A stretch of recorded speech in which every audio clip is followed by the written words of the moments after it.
Hey, my relatives, I'm sorry for starting a few minutes late. We were getting a few more things ready for the slides I'm going to be using for this lecture and presentation, but I wanted to say hello to everybody, and I'm excited to be able to talk to you this afternoon about Abraham Lincoln and the unsettling truths of his legacy. Before I begin, let me just start by introducing myself. So, Mark Charles Unishia, Sinbake Dina initially, the Tohiglini Bashachin, Sinbake Dina Dashachedo to the Cheatney Dashanella. In our Navajo culture, when we introduce ourselves, we always give our four clans. We're matrilineals of people, and our identities come from our mother's mother. My mother's mother is American of Dutch heritage, and that's why I say Sinbake Dina. Loosely translated, that means I'm from the wooden shoe people. My father's mother, my second clan, is Tohiglini, which is the waters that flow together. My third clan, my mother's father, is also Sinbake Dina. Then my fourth clan, my father's father, is Totochitni, and that's the Bitterwater clan. It's one of the original clans of our Navajo people. I also want to begin today by acknowledging I'm speaking to you from the lands of the Piscataway. I moved to what is now known as Washington, D.C. with my family from the Navajo Nation. We moved here about 5.5 years ago. And this land has been inhabited by the Piscataway for hundreds, thousands of years. And they were here long before Columbus got lost at sea. They have raised their families here. They buried their dead here. They've been living here for, again, hundreds, even thousands of years. And I want to acknowledge them for being the host people of these lands. And I want to thank them for their stewardship of these lands. On President's Day, we honor our nation's presidents. I know in the Senate today, I believe they're reading the final speech of George Washington, and one of the other presidents that is deeply honored on President's Day is Abraham Lincoln. In fact, his birthday was just a few days ago on February 12th. And one of the reasons we have President's Day in the month of February is because of Abraham Lincoln's birthday. And Abraham Lincoln is a very troubling hero for our nation. There is no doubt that he is labeled a hero. There is no doubt that he is held in very high regard by both parties. I have been on stage with Democrats. I've heard Republicans speak, and both parties refer to Abraham Lincoln with great honor. They aspire to be like him. They challenge Americans to think like and behave like and act like Abraham Lincoln. Oftentimes, Democrats will remind Republicans that they are the party of Lincoln, or Republicans may even remind themselves that. And even the past election in 2016, they had what was called the Lincoln Project, which was Republican-led, but it really was a bipartisan group of moderate white men who were opposed to the explicit vileness of Donald Trump. And so they raised a ton of money. I heard between $70 and $90 million to basically get Joe Biden elected. And they did it under the auspices of Lincoln. Right? This was the Lincoln Project. He's seen as the unifier of our nation. It's interesting that now the Lincoln Project is kind of crumbling under allegations of misconduct, both financially as well as by some of the founders of that group. But this is this is the challenge of Abraham Lincoln. Like most people, I was raised to revere Lincoln. In school, I was taught he was our greatest president. In school, I was taught that he abolished slavery. In school, I was taught that he was kind of the savior figure of our nation, right? He was the one who, yes, he had a troubled past, but he redeemed himself. He came to believe in the value of Black lives, and he freed the slaves and brought our nation into the place where we are today, which is, again, according to the mythology, we are a nation that believes in the equality of everybody. As Joe Biden loves to misquote our Declaration of Independence and say we hold the truth to be self-evident that all men and women are created equal. Even the House managers in the impeachment trial misreferenced the Declaration of Independence and said that it advocates for the equality of everybody. And it doesn't, right? What the Declaration of Independence says is, we hold these truths to be self-evident that all men are created equal. And then 30 lines later, it refers to natives as savages. And so, but this is the legacy of Abraham Lincoln, which is he was a pretty brutally and blatantly white supremacist who committed mass genocide against thousands of Native peoples during his administration. And he is not the man that most of us hold him up to be. And so I wanted to take this time to present a lecture that I presented before. I have a few new details and information I want to use in this lecture.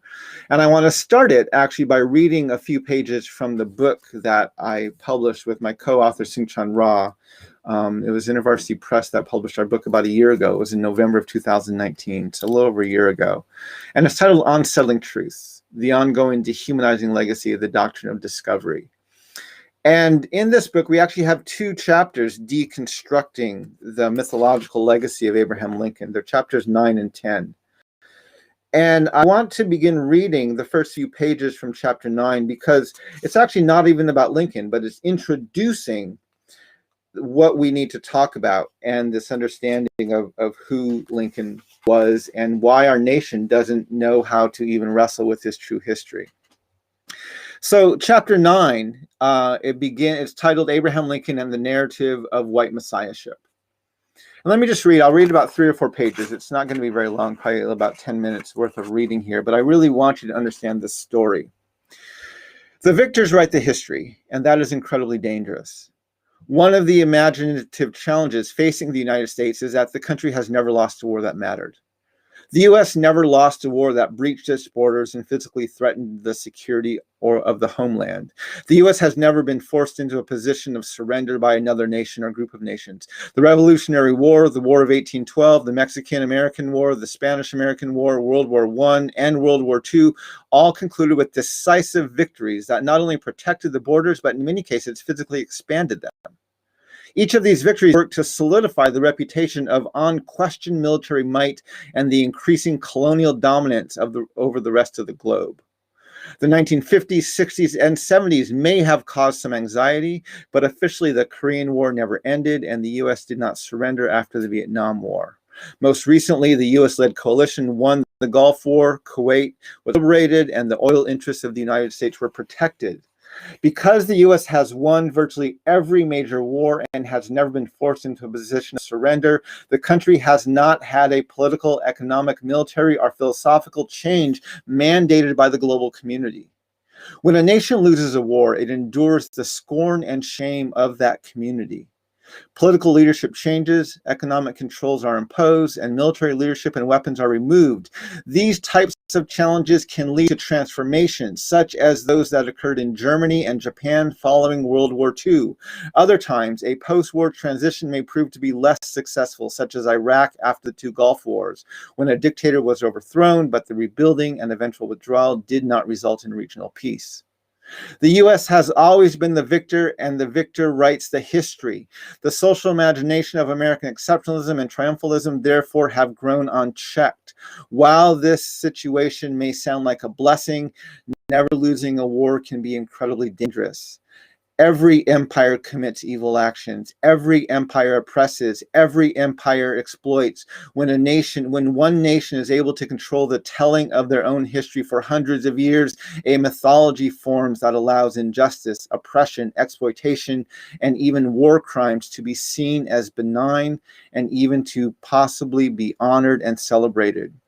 Even as their mythological history grows and their dominant military and economic oppression mounts, every empire eventually falls. A tale of 2 men. In the early 20th century, 2 men were born just 5 years apart. Oskar Groening was born in Nuremberg, Germany in 1921. Oskar served as a German SS junior squad leader and was stationed at the Auschwitz concentration camp. His responsibilities included counting and sorting the money taken from the prisoners who arrived there. While serving at Auschwitz, Groening occasionally witnessed the abuse, murder, and gassing of Jewish prisoners. This made him uncomfortable, and he even requested a transfer, but when it was denied, he continued working his job. Returning to work day after day, he delivered an accounting of stolen belongings to the Nazi regime. He was eventually transferred out of Auschwitz and to a fighting unit on the front, where he was captured by the British and served in a forced labor camp. After the war, he returned to a quiet life in Germany and was reluctant to mention his duties at Auschwitz. In the early 2000s, however, when the Holocaust denial movement began to gain traction in Germany, he started speaking out about his service, not because he was proud of it, but to silence those who denied the Holocaust. In 2014, not long after a particularly in-depth interview with the BBC, Groening was arrested and charged by German prosecutors as an accessory to the murder of 300,000 Jews for his role as an accountant at the Auschwitz concentration camp. After the state prosecutor, Jens Lehmann, read the charges, Mr. Groening spoke for an hour, then turned to Judge Franz Kompisch and said, "It is beyond question that I am morally complicit. This moral guilt I acknowledge here before the victims with regret and humility." He asked for forgiveness as concerns of guilt, as concerns before guilt before the law. He told the judge, "You must decide." At the conclusion of the trial, Judge Franz Kompisch ruled that the defendant is found guilty of accessory to murder in 300,000 legally connected cases. The judge went on to say that Groening had willingly taken a safe desk job in a machinery designed entirely for the killing of humans, a system that by any standard was inhumane and all but unbearably to the human psyche. At the age of 94, Oscar Groening was sentenced to 4 years in prison. He died 2 years later, a condemned war criminal. Robert McNamara was born in 1916 in San Francisco, California. He graduated from UC Berkeley and Harvard Business School. McNamara went on to serve during World War II as a statistician in Guam with the U.S. Air Force under General LeMay. In the 2003 documentary, The Fog of War, he described his role in General LeMay's decision to firebomb densely populated Japanese cities in 1945. Specifically, McNamara was involved in Operation Meeting House, the firebombing of Tokyo on March 9, 1945, which killed more civilians than either Hiroshima or Nagasaki. McNamara said, "I was on the island of Guam in his command in March of 1945. In that single night, we burned to death 100,000 Japanese civilians in Tokyo, men, women, and children." Question: were you aware that this was going to happen? This is the transcript from the movie. Robert McNamara: well, I was a part of a mechanism that in a sense recommended it. I analyzed bombing operations and how to make them more efficient. Now, I don't want to suggest that it was my report that led to, I'll call it, the firebombing. It's not that I'm trying to absolve myself of blame for the firebombing. I don't want to suggest that it was I who put in LeMay's mind that his operations were totally inefficient and had to be drastically changed. But anyhow, that's what he did. Tokyo was a wooden city, and when we dropped those firebombs, and he just burned it. Robert McNamara completed his active duty in 1946 and was awarded the Legion of Merit, which is awarded to exceptionally meritorious conduct in the performance of outstanding service and achievements. Conduct. 15 years later, President John F. Kennedy asked Robert McNamara to serve as Secretary of Defense, which he did from 1961 to 1967. During much of his tenure, the U.S. was embroiled in the Vietnam conflict. The conflict defined McNamara's legacy as secretary. He was seen as one of the primary architects of the Vietnam War, including the responsibility for the development and use of Agent Orange, a part of the U.S. herbicidal warfare program to destroy foliage and food growth in South Vietnam. Operation Ranch Hand, this is a quote, began in January 1962. Gradually, limitations were relaxed and the spraying became more frequent and covered large areas. By the time it ended 9 years later, some 18 million gallons of chemicals had been sprayed on an estimated 20% of South Vietnam's jungles. Agent Orange contained the poison dioxin. Because of its heavy concentration and widespread use, over 4 million Vietnamese people, including civilians, were exposed, and up to 3/4 of them suffered health and medical problems. Many of them died as a result. In the documentary The Fog of War, McNamara addresses the authorization and use of Agent Orange. He reveals the internal moral conflict he felt as a decision and policymaker in the machinery of war.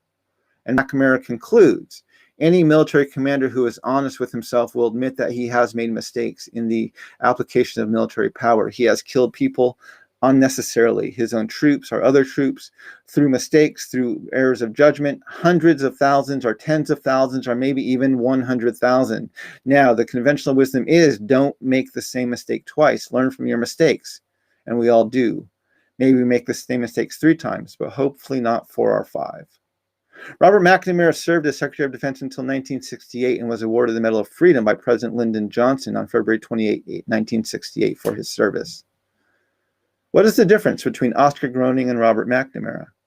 Why are these 2 men born in the same era of history? One grew up in Germany and the other as a soldier and served as a soldier in the Nazi death camp and death machine, and the other grew up in the United States and served in the opposing military. The former was tracked down, tried, and convicted for accessory to the murder of 300,000 Jews. The latter was awarded the Legion of Merit for his service in World War II that resulted in the murder of 300,000 Japanese civilians. Oscar died a convicted war criminal, and Robert was buried with honors at Arlington National Cemetery. Why was the service of the first condemned while the service of the other was celebrated? In The Fog of War, Secretary McNamara wrestles with the morality of his actions in Japan. He says the human race prior to that time and today has not grappled with the rules of war. Was there a rule that said you shouldn't burn to death 100,000 civilians in a night? LeMay said if we lost the war, we'd all have been prosecuted as war criminals. And I think he's right. He, and I'd say I, were behaving as war criminals. The difference between the 2 men is not a matter of legal guilt or innocence, nor is it an issue of morality or immorality. It's not even a matter of right or wrong. The difference is between winning and losing. The difference is in who writes the history. Oscar's side lost, and 70 years later, he was convicted as an accessory to murder and branded a war criminal. Robert's side won, and to this day, he is celebrated as a war hero. The victors write the history. And that is incredibly dangerous. It's incredibly dangerous that the victors write the history. And that danger is exemplified in Abraham Lincoln's life and in the way that we treat him. Because the United States of America has never lost a war that matters, we have written our own history. And I want to take the next 45 minutes or so to demonstrate to you how devastating that is. And the impact that had not only on how we view our history in the past, but in how we understand who we are today, and even in who we honor and in what we celebrate. Let me share my screen with you so that I can go over some of these slides. So I'm going to set this slide up. And then I'm going to share my screen with you. And hopefully we will be able to get this going here. This will take just a second. If you'll give me just a second to share my screen.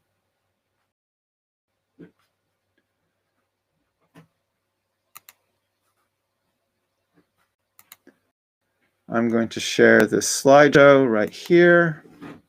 So that should now be going up on your screen. Let me put it there. And then I'm going to actually turn and see me talking beside it. But we're going to go through these slides right now. Again, I want to just take some time to talk about Abraham Lincoln. So Abraham Lincoln was a politician who in 1858 ran for the United States Senate. He ran against Judge Stephen Douglas in a Senate race, And not a whole lot. He wasn't much of a public figure before then, but he was kind of stepping onto a much more national stage when he decided to run for Senate. And when he went into that race, their debates were much different than ours. Ours are much more based on creating sound bites and selling advertising. Theirs were a bit different format. They were actually a series of 3 speeches. The first candidate would speak for about maybe 20 to 30 minutes and introduce themselves, and then the second candidate would respond for about 30 to 40 minutes, and then the first candidate would come back and speak again for about another 20 to 25 minutes. So it was a series of 3 speeches each of these debates. And because Abraham Lincoln was not well known nationally, he really had to introduce himself to the country, to the state of Illinois and to the country. Now, one of the things that we believe Lincoln to be our greatest president is because we believe he's the great emancipator, that he's the great unifier, that he won the Civil War, and that he abolished slavery. This is the myth that we believe about Abraham Lincoln. But when Abraham Lincoln introduced himself in August of 1858 in one of his speeches, his speech in the Lincoln-Douglas debates, he chose a different phrasing to introduce himself. He said, "I will say here, while upon the subject, that I have no purpose, directly or indirectly, to interfere with the institution of slavery in the United States, where it exists." He says, "I have no purpose to introduce political or social equality between the white and black races. There is a physical difference between the two, which in my judgment will probably forever forbid them living together upon the footing of perfect equality. And inasmuch as it becomes necessary, there must be a difference. And I, as well as Judge Douglas, am in favor of the race to which I belong having the superior position." See, Abraham Lincoln had to answer a few questions in this first debate because he was known that he was against chattel slavery. Chattel slavery was the enslavement, the forced enslavement of African people who were brought here against their will and raised as enslaved peoples. They were forced to build up this nation. Our nation was founded in white supremacy. Our nation was founded in a doctrine of discovery.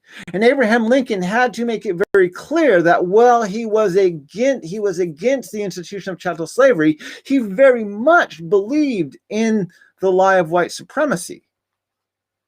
In September of that same debate, of that same election, he addressed it again, and he said, "I will say then that I am not and never have been in favor of bringing about in any way the social and political equality of the white and black races." This is to applause. He said that "I am not, never have been in favor of making voters or jurors of Negroes, nor allowing them to hold office, nor to intermarry with white people. And I will say in addition to this that there is a physical difference between the white and black races, which I believe will forever forbid the two races living together on terms of political and social equality. And inasmuch as they cannot so live while they do remain together, there must be the position of superior and inferior. And I, as much as any other man, am in favor of having the superior position assigned to the white race."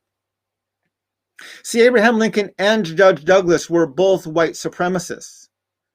They both got laughs from the audience when they preposterously suggested that black people might be somehow equal to white people.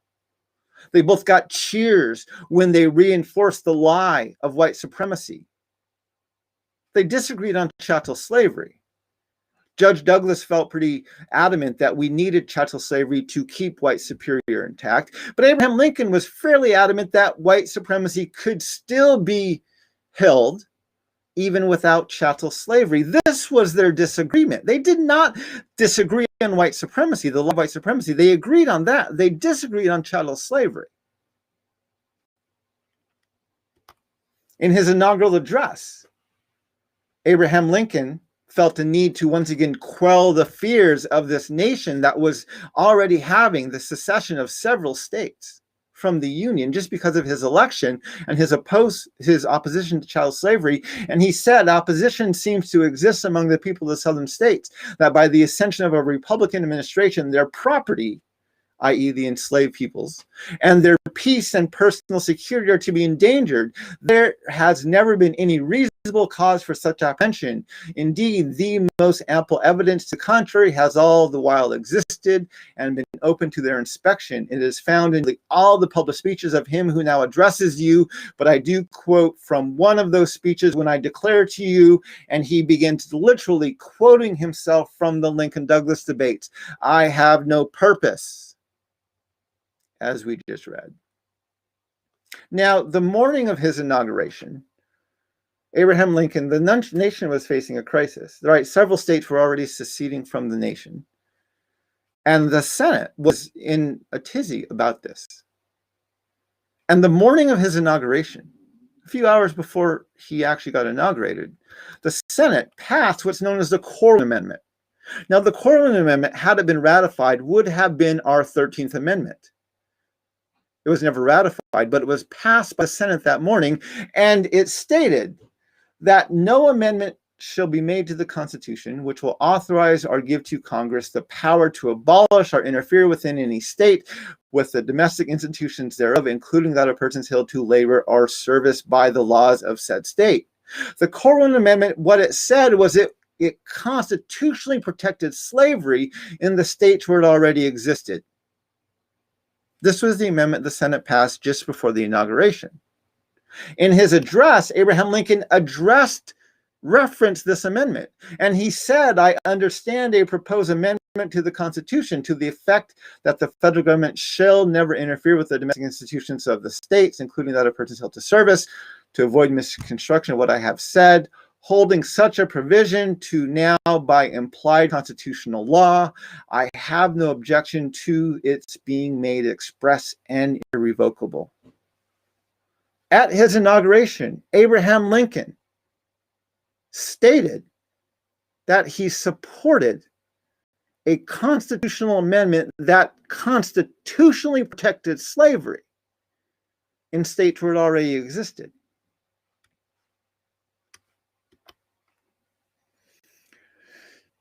After he was inaugurated, I think it was in July, Abraham Lincoln signed the Homestead Act and the Pacific Railway Act. The Homestead Act allocated about 160 acres to any American who would go west and homestead for 5 years. The Pacific Railway Act provided the land and the resources to complete the transcontinental railway and telegraph lines. Manifest destiny. These were two acts that were signed by Abraham Lincoln. I believe it was in July of 1862. In April of 1862, just before that, Abraham Lincoln signed kind of a precursor to the Emancipation Proclamation. And in April 16 of 1862, he signed the District of Columbia Emancipation Act. This act stated that being enacted by the Senate and the House of Representatives of the United States of America in Congress assembled, that all persons held to service or labor within the District of Columbia by reasons of African descent are hereby discharged and freed from and all claim to such service or labor. This freed the slaves, the people enslaved within the District of Columbia, which again was a good thing. But Section 2 of that act stated, "And be it further enacted, that all persons loyal to the United States holding claim to service or labor against persons discharged therefrom by this act may within 90 days from the passage thereof, but not thereafter, present to the commissioners hereinafter mentioned their respective statements or petitions in writing, verified by oath or affirmation, setting forth the names, ages, and personal descriptions of such persons, the manner of which said petitioners acquired such claim, and any facts touching the value thereof." Section 3 stated, "And be it further enacted that the President of the United States appoint 3 commissioners who shall investigate and determine the validity and value of the claims therein presented as aforesaid, to appraise and apportion the value in money of the several claims by them found to be valid." Section 4. Section 3 said, And be it further enacted that the President of the United States appoint 3 commissioners who shall investigate and determine the validity of the claims therein presented, and aforesaid and appraise and apportion the value of money of the several claims by them found to be valid, provided, however, that the entire sum so appraised and apportioned shall not exceed the aggregate and an amount equal to $300 for each person shown to have been held by lawful claim. Yes, you're hearing this correctly. The District of Columbia Emancipation Act paid reparations not to the people enslaved, but to the people who owned them. $300, which I've read other places would be equal to about $8,000 today per enslaved person that they were forced to free.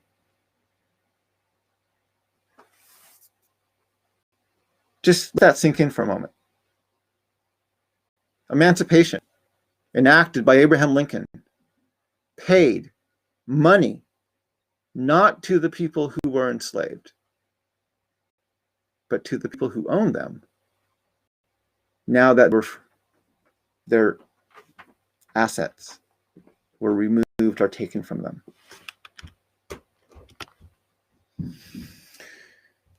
In 1862, in response to Horace Greeley, who wrote a scathing op-ed in the New York Tribune, calling for the immediate emancipation of all enslaved peoples, Abraham Lincoln responded, and he wrote in a response to him, he said, "My paramount object in this struggle is to save the Union. It is neither to save or destroy slavery. If I could save the Union without freeing any slave, I would do so. If I could save it by freeing all the slaves, I would do it. And if I could save it by freeing some and leaving others alone, I would also do that." That was the response of Abraham Lincoln. Now, that quote is actually hanging at the Lincoln Memorial. At the base of the memorial, there's a small museum about the size of a large classroom. And on each wall are quotes and sayings by President Lincoln about different parts of his legacy. On one wall, there's these 5 plaques pictured here that have his quotes about the Union. And the quote I just read to you is literally hanging there. My paramount object in the struggle is to save the Union. It is not to save or destroy slavery. If I could save the Union without freeing any slave, I would do it. If I could save it by freeing all the slaves, I would do it. And if I could save it by freeing some and leaving others alone, I would also do that. There is a plaque hanging at the Lincoln Memorial that literally states, according to Abraham Lincoln, Black lives don't matter.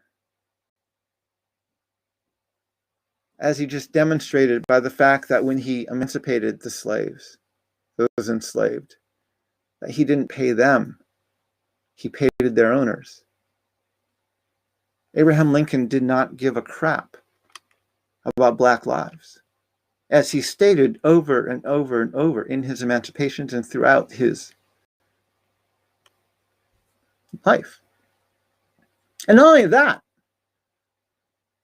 but we as a nation, in setting up a memorial to Abraham Lincoln honoring him, chose to use that quote, not to call out his blatant white supremacy, but as an honor of how much he loved the Union. I don't know what's more offensive, the fact that he said it or the fact that we decide to hang it there. They're both pretty vile.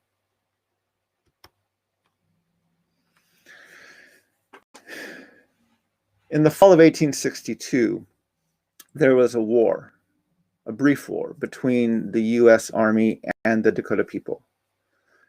The Dakota had signed a treaty with the U.S. government, and in exchange for some of their lands, they would receive supplies, resources, money from the government. And the U.S. government was not meeting their treaty obligations. And the previous winter had been very, very harsh, and many of the Dakota almost died.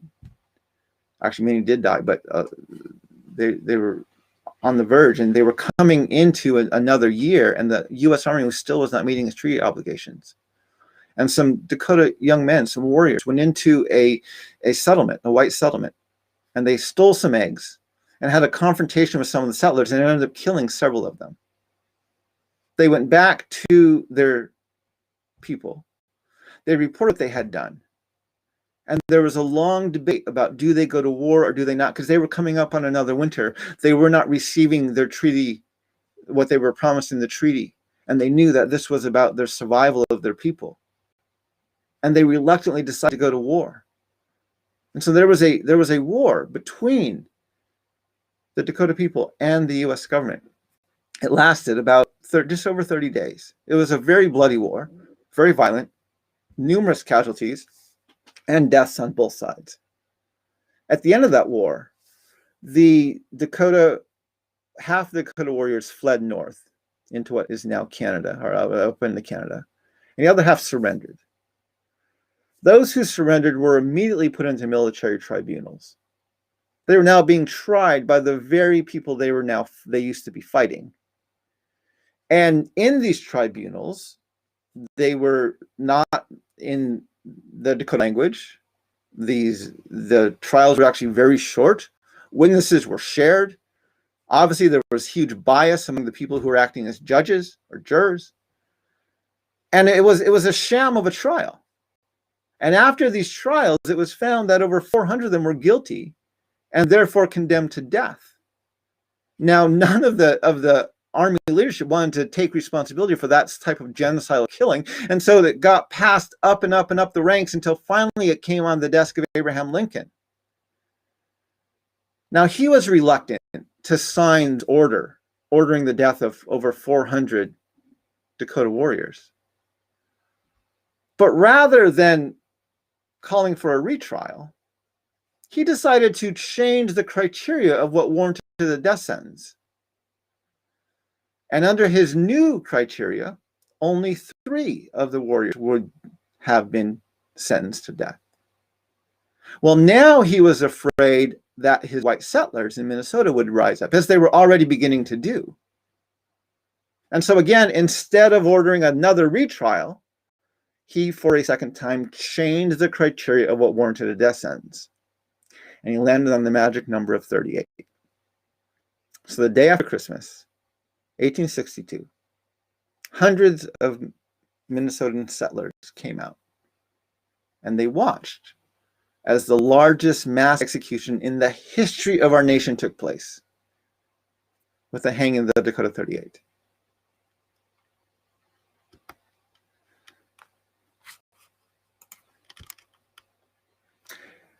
In January of 1863, Abraham Lincoln signed the Emancipation Proclamation, thus freeing the slaves throughout the country. Now, if you've ever read the Emancipation Proclamation, it's actually very specific where enslaved peoples are freed. They're freed in Arkansas, Texas, Louisiana, Mississippi, Alabama, Florida, Georgia, South Carolina, North Carolina, and Virginia. There's 4 states that are missing from this list where people were still enslaved. Those are the northern states of Missouri, Kentucky, Maryland, and Delaware. See, the Emancipation Proclamation didn't free the people enslaved in those states. These states never seceded from the Union. And the Emancipation Proclamation states that the accepted parts are for the present left precisely as if this proclamation were not issued. And the peoples enslaved in those states didn't get their freedom until after Abraham Lincoln died. Again, if he could save the Union without freeing any slave, freeing some, he was going to find a way. His priority was the Union. In February of 1863, Abraham Lincoln nullified the treaties with most of the native nations in the state of Minnesota. This was in response to the Dakota War of 1862. In March of 1863, Abraham Lincoln, without treaty or negotiation, ordered the removal of the native nations from the state of Minnesota. That removal began in April. The native tribes, native nations were rounded up. They were put onto barges, put on horses. They were marched out of Minnesota into the Dakota territories. They were put on a reservation that was not sustainable for them. This removal was very cruel, inhumane. And that removal ended early fall of 1863. Also in 1863, one of Abraham Lincoln's generals, this is General Carleton, gave this order to his army officers in the territory of New Mexico. He said, henceforth every Navajo male is to be killed or taken prisoner on sight. Say to them, go to the Bosque Redondo, or we will pursue you and destroy you. We will not make peace with you on any other terms. This war will be pursued until you cease to exist or you move. There can be another talk on the subject. The U.S. Army, Kit Carson and others, went through the Navajo lands. These are my people's lands. Burning our homes, destroying our crops, killing our livestock. They literally chased us throughout Denete, throughout our territory, not allowing us to stop, to collect ourselves. They began this removal. In the Book of the Navajo by Raymond Friday Locke, it's recorded that by the middle of November, most of the weak and the aged had died. There's hardly a Navajo family cannot remember the tales of an aged grandmother, a pregnant mother, or a lame child that had to be left behind when the camps had to be quickly deserted. The patrols were not interested in taking captives. It was too much trouble to transport them back to the forts.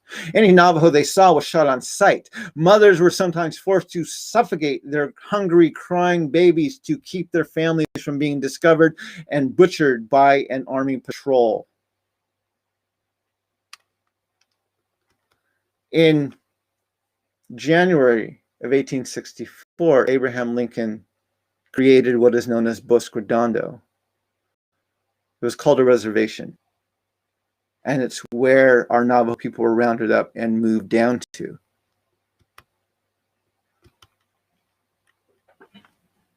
In the book Bury My Heart at Wounded Knee, D. Brown wrote about Bosque Redondo. It was a wretched land, they said. The soldiers prodded them with bayonets and herded them into adobe walled compounds where the soldiers' chiefs were always counting them and putting numbers down in little books. The soldier chiefs promised them clothing, blankets, and better food, but their promises were never kept. All the cottonwood and mesquite had been cut down so that only roots were left for firewood. To shelter themselves from rain and sun, they had to dig holes in the shady ground to cover and line them with mats of woven grass. They lived like prairie dogs in burrows. With a few tools the soldiers gave them, they broke the soil of the Pecos bottomland and planted grain, but floods and droughts and insects killed their crops, and now everyone was on half rations. Crowded together as they were, disease had begun to take a toll on the weaker ones. It was a bad place, and although escape was difficult and dangerous under the watchful eyes of the soldiers, many were risking their lives to try and get away.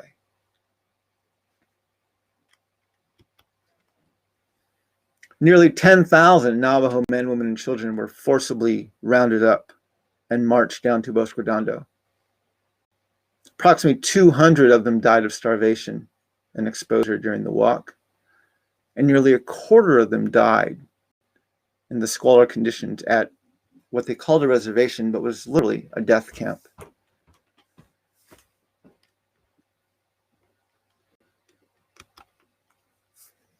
In his annual message at the end of 1863, Abraham Lincoln said that 1.4 million acres were taken up under the Homestead Law. In 1864, I think it was also in July, Abraham Lincoln signed the second version of the Pacific Railway Act. This increased the amount of land and resources that were available to complete the Transcontinental Railway. I believe it also gave mineral rights to the railway companies so that they could have more reason to invest in this project. And it was what allowed the completion of the Transcontinental Railway. In the fall of 1864, the Cheyenne and Arapaho were on their treaty lands in Colorado. During the late 50s, during the Colorado Gold Rush, or the early 50s, the Colorado Gold Rush, before that, actually, the Cheyenne and Arapaho were given reservation land in the state of Colorado. And because of the Colorado Gold Rush, most of that land had been encroached on. And just a few weeks, I believe, before Lincoln's inauguration, that land was reduced to about 1/13 the size of what it was prior to that. In 1864, the Cheyenne and Arapaho were on their reservation lands. They were waving a white flag of surrender and an American flag to show that they were there peacefully. And a U.S. Army, led by a Methodist pastor, came over the hill and he found their encampment. And he ordered all of them killed. 150 to 200 Cheyenne and Arapaho, mostly men, women, and children, were slaughtered that day. And it was later reported that the soldiers, the U.S. soldiers, paraded the genitalia of the Cheyenne and Arapaho down the streets of Denver.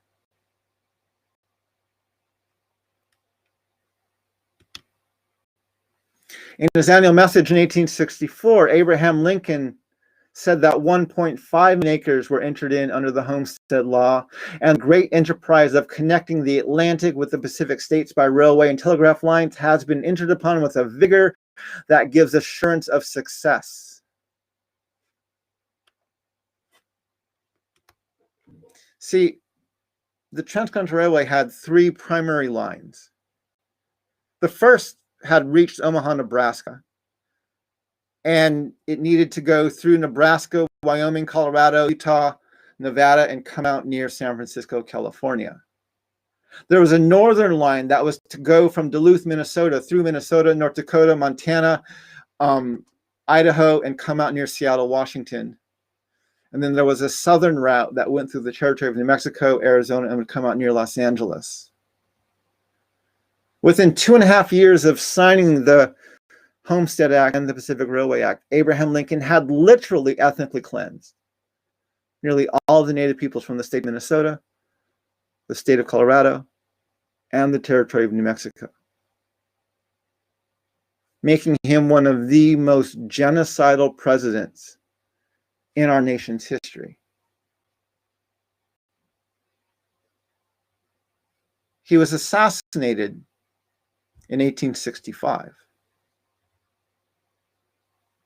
It was not until after his assassination that those enslaved in northern states received their freedom.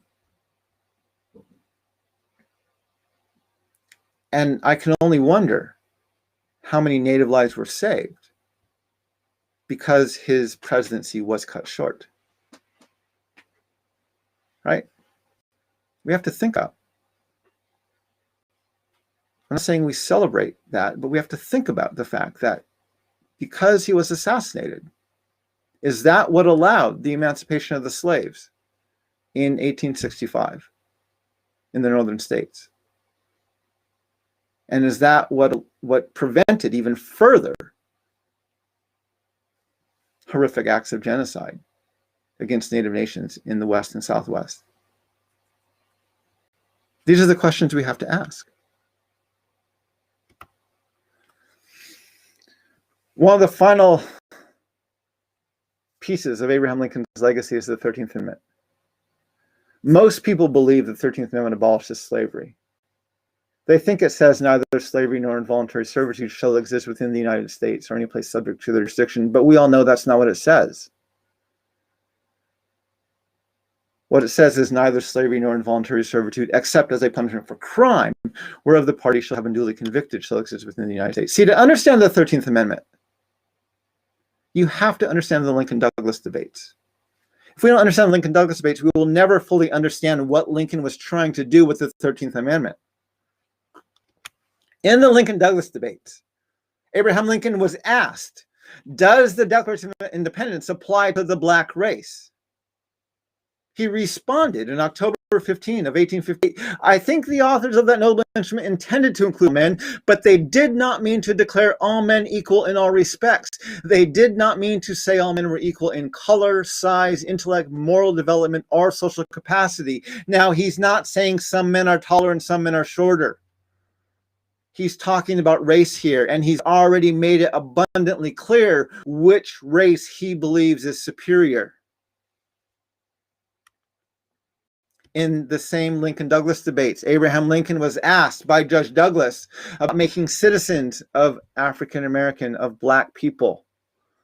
And he says, Judge Douglas has said to you that he has not been able to get from me an answer to the question of whether I'm in favor of Negro citizenship. So far as I know, the judge never asked me the question before, to applause. He shall have no occasion to ever ask it again. I tell him very frankly, I am not in favor of Negro citizenship. Now, it's my opinion that the different states have the power to make a Negro citizen under the Constitution of the United States if they so choose. If the state of Illinois had that power, I should be opposed to the exercise of it. Again, cries of good, good, and applause. Again, we have this myth that the North is somehow free from the lie of white supremacy, right? They're not. They may have been against chattel slavery like Lincoln was, but they were absolutely in line with accepting the lie of white supremacy. So they cheered him on. They applauded him for his finding ways to perpetuate the lie of white supremacy.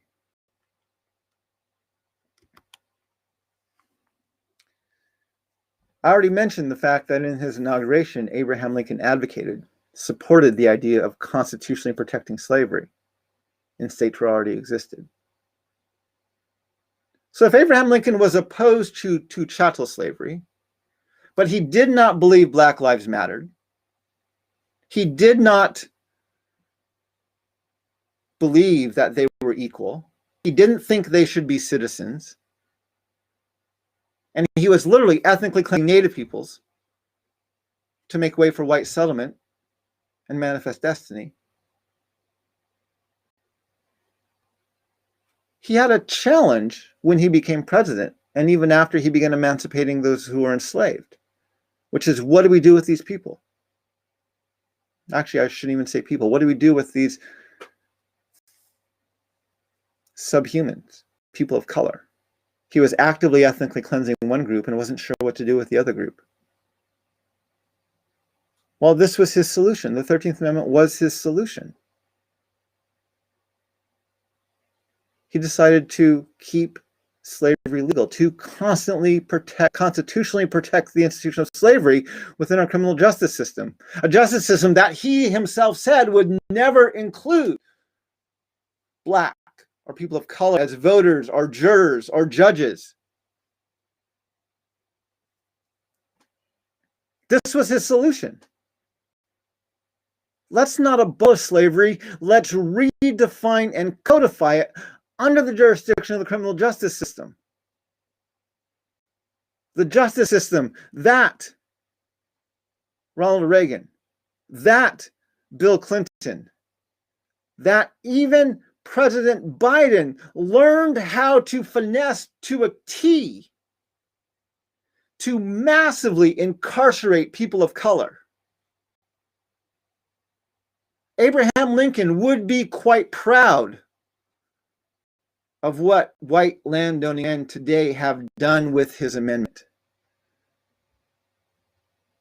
Seeing the lynching of a Black man in Minnesota by a police officer would have made Abraham Lincoln proud. He did not believe in the equality of the white and Black races. He did not believe in the humanity of Native peoples. He was a blatant white supremacist who constitutionally protected slavery within our criminal justice system. A justice system that's created a school to prison pipeline, a criminal justice system that disproportionately incarcerates people of color, that disproportionately kills people of color. These are tools given to us by Abraham Lincoln as a way to keep the union of white supremacist men unified together. Again, just proving the point. Dwight Eisenhower stated this. He said, if you want total security, go to prison. He said, you're fed, you're clothed, you're given basic health care. The only thing you're lacking is freedom. How do you take freedom away from a free society? You imprison them. We incarcerate our citizens at the highest rate of any country in the world, and we incarcerate our people of color at 3 to 5 times the rate we incarcerate white people. This, make no mistake, was the intention of Abraham Lincoln, who did not believe that Black lives mattered, who was actively ethnically cleansing Native peoples to make way for white settlement, who was paying former owners of enslaved people for taking away those who they had enslaved, who stated he would hold this union together and he didn't give a damn about Black people.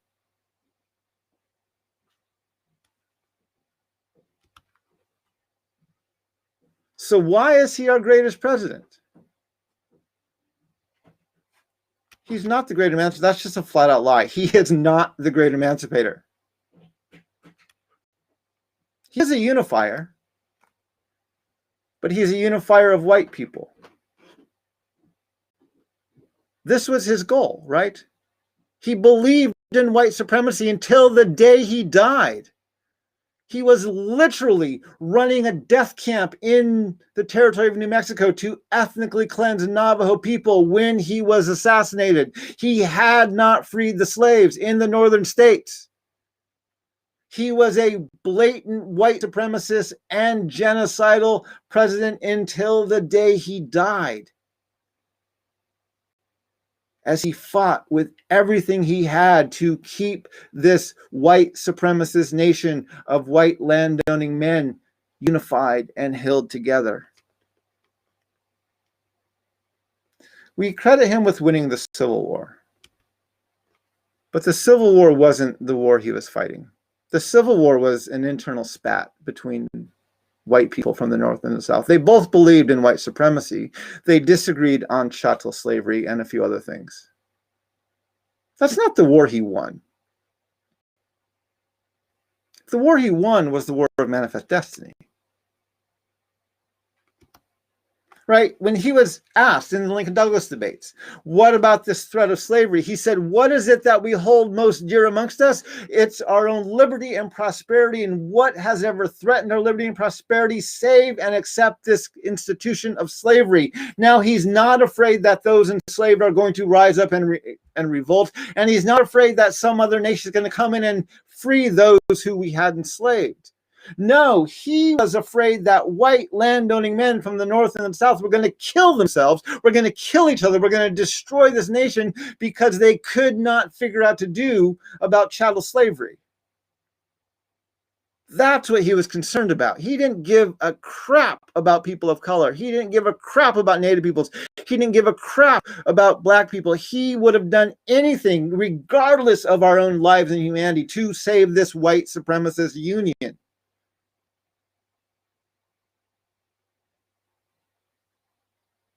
That's what he was afraid of most, is that white people would not be able to find a way to coexist around this question of what do we do with our institutions of slavery. So he found the perfect compromise, which is our 13th Amendment, which doesn't abolish slavery. It redefines and codifies it. He didn't abolish slavery. He protected institutionalized white supremacy. He literally gave us the tools that we are using today And this, I would argue, is why he's considered our greatest president. Because he unified white people. He literally won the war of manifest destiny. And he institutionalized, constitutionally protect white supremacy within our nation's criminal justice system.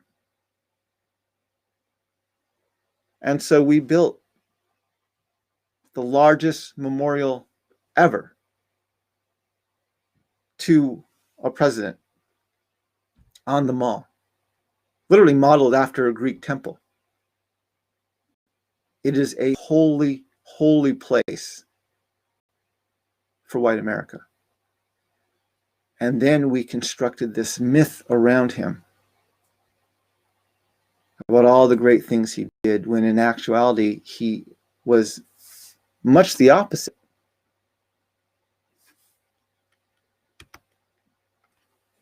Making this comparison is actually fairly easy, right? His quotes, his actions, his military conquests, the things he did makes this comparison pretty simple. Abraham Lincoln pretty much condemns himself. The challenge is when we look even broader, right? If we want to compare genocide, 1860 to 1870, this is the first time Native peoples were actually counted in the census. There were 44,000 in 1860. There were 25,000 in 1870. Now, I'm not talking the savage natives who were living out in the wilderness. I'm talking about the civilized natives, English-speaking natives, who were holding jobs and going to school and doing other things. And even that number decreased by 41.6%, which is higher than the decrease in Nazi Germany. And I'm not even talking about the numbers he ethnically cleansed.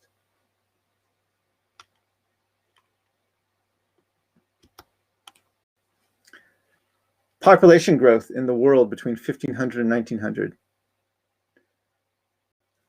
The population went from 480 million to 1.6 billion for a 3.39 rate of growth. In Europe, it went from 82 million to 300 million for a 3.65 rate of growth. Africa, even with the horrors of the slave trade, went from 63 million to 123 million. The United States went from zero, what our Constitution would define as people, to 67 million. And the native population, and this is a massive underestimate, this is 4 million. And the lowest it reached was in 1870 at 237,000 for a 0.593 rate of growth, which is actually a genocide of 95.07%.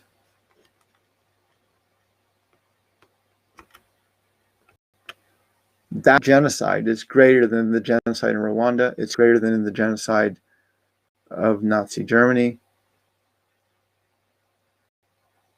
It is one of the most horrific genocides in the history of the world.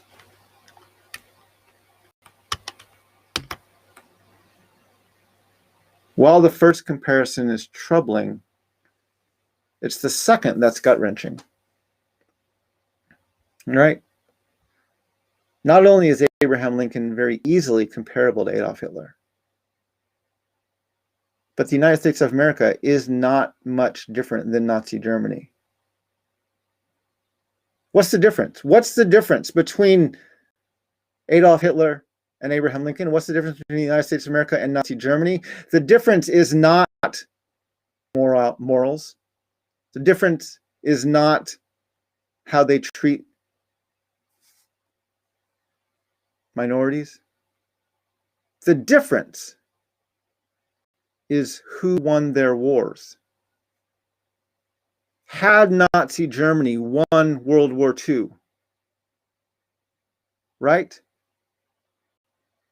the narrative coming out of their propaganda machines would be holding up Adolf Hitler as one of their greatest leaders. I'm sure they would have a massive temple-like structure in their country adoring him had they won their war. Had they won their war. The mythology, the belief in Holocaust denial would have been rampant, right? We have Holocaust deniers today and they lost the war. Imagine if they won. What Holocaust? There was no Holocaust. This is exactly what our nation's done. People don't know the horrors of the genocide that we enacted against Native peoples and African people to ethnically cleanse and build up this nation. The difference between the United States of America and Nazi Germany is merely the difference of who won their wars. It was so bad that in 1851, Peter Burnett, who was the first governor of California, in his State of the State address, he stated that a war of extermination will continue to be waged between the races until the Indian race becomes extinct. Must be expected. While we cannot anticipate this result, but with painful regret, the inevitable destiny of the race is beyond the power or the wisdom of man to avert. He's not saying famine has broken out and we can't feed these people, so they're dying. He's not saying disease has struck and we can't stop its spread, so they're dying. He is literally saying the governor of California is stating we cannot stop killing these people until they become extinct. And Abraham Lincoln went on a decade later to do that more effectively than almost any other president in our nation's history. And we hold him up as our greatest president. We honor him. We build monuments to him. We memorialize him. We quote him. We praise him. We even put his statements in his monument stating Black lives don't matter, and people come and they don't even get it.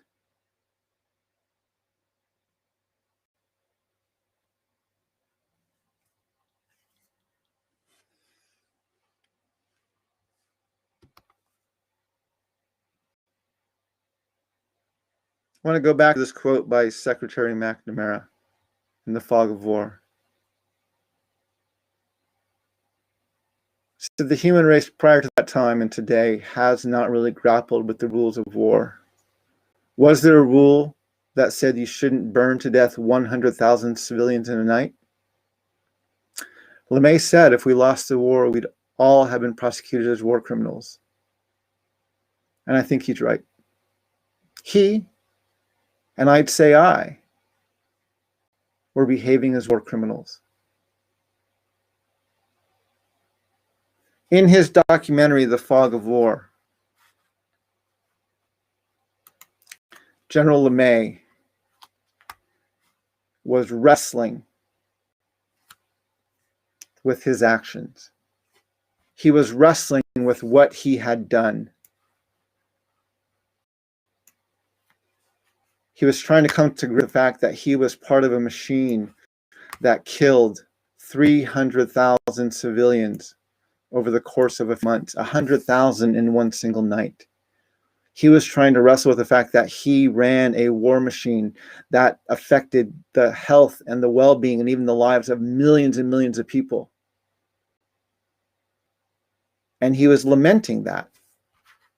He was lamenting how evil that was. And he was able to acknowledge that he had acted as a war criminal.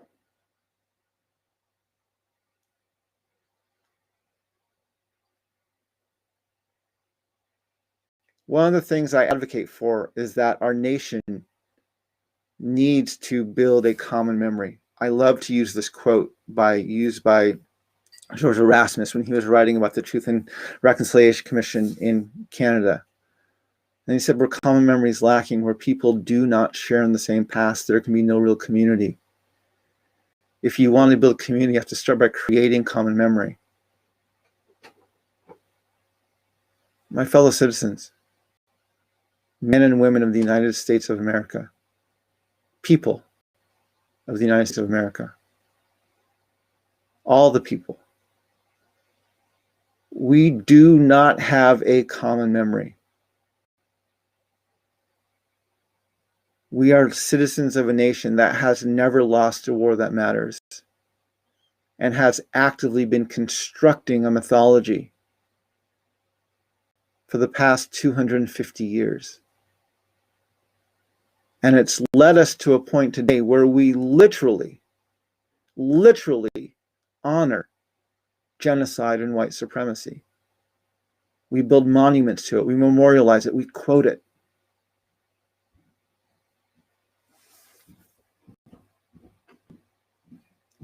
And it's becoming harder and harder for us to hide our brokenness, right? One of the things that was most shameful for our country on January 6th was that our brokenness was on full display for the world to see, right? It was on full display for the world to observe and look at. Our mythology is crumbling before our eyes. And we have to find a way to deal with this. We have to find a way to create this common memory. Again, I'm going to go back to this again. One of the things I'm advocating for is that the United States of America needs a national dialogue on race, gender, and class. A conversation I would put on par with the Truth and the Reconciliation Commissions that happened in South Africa, in Rwanda, and in Canada.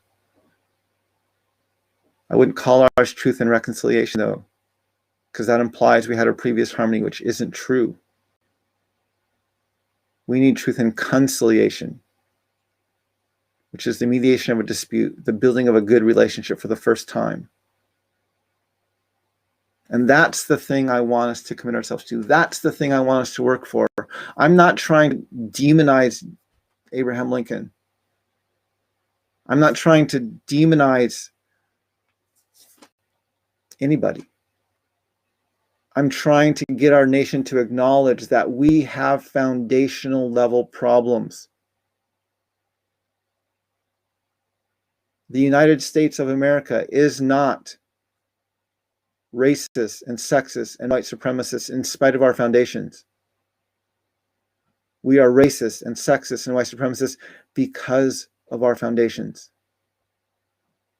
And we have to address it there. We have to be able to point out and call out who we are and what we're doing and acknowledge it,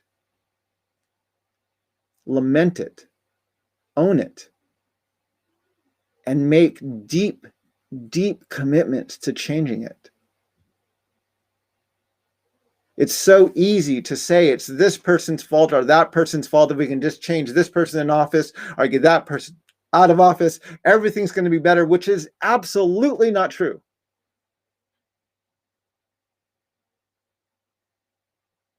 Yes, different leaders have different problems and some are more explicit and more blatant than others. We saw that with Donald Trump and with Joe Biden now. But the problem is our foundations. The problem is what we're built on. The problem is what we love and honor and cherish as a nation. The problem is how we remember and even retell our own history. And I want to encourage you on this President's Day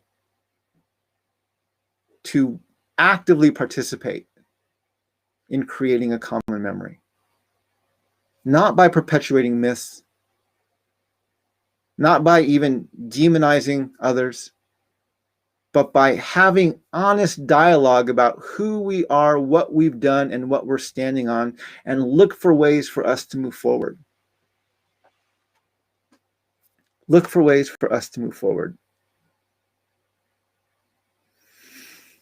I hope this is helpful, my relatives. I know there's probably a lot of questions about this. As I said in my book, Unsettling Truths, we have 2 whole chapters on Lincoln, but the whole book is about wrestling with this question of who we are as a nation.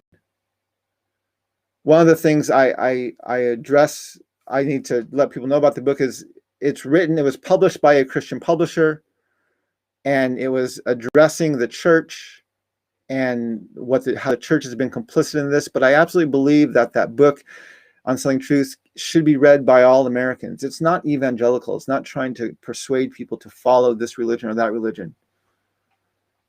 But if you don't understand the history of the church, you will never fully understand the history of our nation. One of the struggles we have with Abraham Lincoln is the Messiah figure of this heresy of Christendom, Christian empire that the United States of America believes it is. Abraham Lincoln literally is one of our primary Messiah figures. Doesn't even matter what religion you belong to. He is the nationalist, the white Christian nationalist Messiah figure that our foundations have been built on and are based upon. And we have to understand these things so that we can find healthy ways to move forward. I am doing everything I can to move this dialogue forward. I'm talking about my book. I'm giving lectures like this. I'm trying to find ways to engage publicly. I'm trying to find ways to engage our leaders. I'm trying to find ways to do this in a way that promotes wholeness, healthy dialogue, and real and foundational level change. And I want to thank everybody who's been with me along on this journey. I want to thank you for listening to this lecture. And I want to invite you to continue to work with me to build a nation where for the very first time, we the people might truly mean all the people. Yeah, my relatives. Oh, let me just share this really quick. I want to share a link in the chat here. If you'd like to get a copy of this book, it's available on my website. If you'd like to get a signed copy, it's actually available all over the country, anywhere you can purchase books. But if you'd like to get a signed copy of the book, it's on my website. And I'm going to share that in the chat here really quick, if you'd like to get that.